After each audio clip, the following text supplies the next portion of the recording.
Emma Hayes never wanted the spotlight. She came only to support her niece, Jen, at a prestigious masterclass in the Chicago Culinary Institute. Among polished chef coats and eager students, Emma stood out for the opposite reason: a plain t-shirt, jeans, hair pulled into a practical ponytail. She looked like an ordinary woman who didn't belong. When Chef Martha Coleman, the sharp-tongued culinary legend, noticed her, disdain flashed in her eyes. "Ah, a home cook," she mocked before the whole class. The laughter stung, but Emma stayed calm. She was used to being overlooked. That calm cracked when Martha caught Emma whispering quiet corrections to Jen during the demonstration. "Do we have an expert among us?" the chef asked coldly, zeroing in. The crowd turned.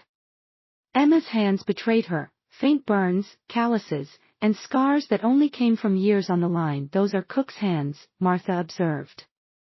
"Not just a hobbyist, are you?" Reluctantly, Emma admitted she had worked in kitchens. Martha pounced, her voice dripping with challenge. "Then show us. Demonstrate for the class." Whispers rippled through the audience. Emma knew Martha's reputation. She humiliated challengers for sport. Refusing would mark her a coward. Accepting meant revealing what she'd kept hidden for 10 years. Finally, she stood. "I'll do it." She tied the apron, walked to the front, and faced the shining station under blinding lights. The task, a simple bechamel sauce. Martha smirked, certain Emma would stumble. But as Emma reached for butter, something stirred inside her. Muscle memory. Discipline. Joy. She moved with quiet mastery, butter melting perfectly, flour folding in, milk infused with herbs and strained with precision most students had never seen. The room shifted. Whispers of awe spread. Even Martha's assistant leaned closer. "Her technique, it's flawless." Martha tried to cut her down. "Anyone can cook a sauce. Elevate it. Show us something fit for fine dining."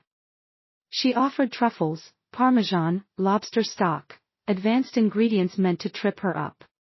Emma didn't flinch. She balanced flavor with restraint, folding in truffle and aged cheese, creating a sauce that drew involuntary sighs from students. Finally, she offered Martha a spoon.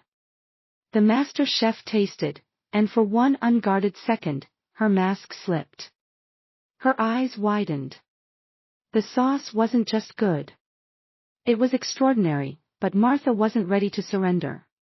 "Let's raise the stakes," she declared, wheeling out a cart of mystery ingredients: scallops, exotic mushrooms, microgreens. 20 minutes. Impress us. Emma moved like a professional.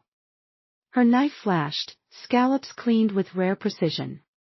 Techniques flowed, some so old they were nearly forgotten, others so innovative students scrambled to take notes. Martha's composure faltered. This wasn't an amateur. This was someone who had lived kitchens, breathed them. Then came the voice from the crowd. A middle-aged chef, studying her every move, suddenly stood. "That wrist movement. I've seen it before. You're Emma Hayes."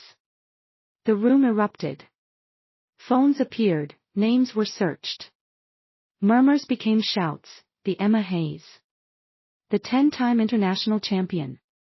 The Michelin-starred chef who vanished at her peak." Martha froze, color draining from her face.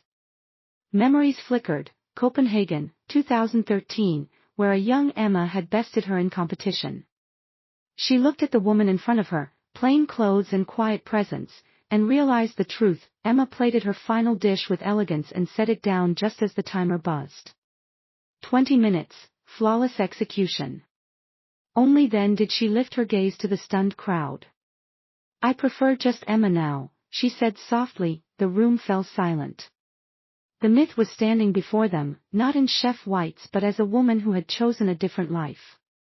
Someone called out, "But why disappear? You were at the top."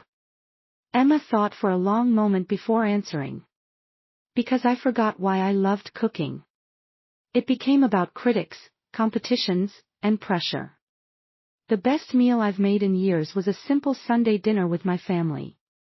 No cameras. No judgment. Just food, made with love. Her words sank deep, even into Martha, whose stern face softened almost imperceptibly. Finally, with effort, the master chef extended her hand. Your technique is impeccable. The industry has missed you. Emma shook it gracefully. Thank you, chef. The masterclass ended, but something lingered in the air. The students, once dismissive, now looked at Emma with awe. They had come expecting to learn from a legend and left having witnessed another one, a woman who had walked away at her peak, only to remind everyone that true greatness doesn't fade. Emma untied her apron and returned to her seat, the ordinary woman once more. But the room buzzed its energy, forever changed. Sometimes the most extraordinary people are the ones you least expect, hiding in plain sight until the moment they're called to shine.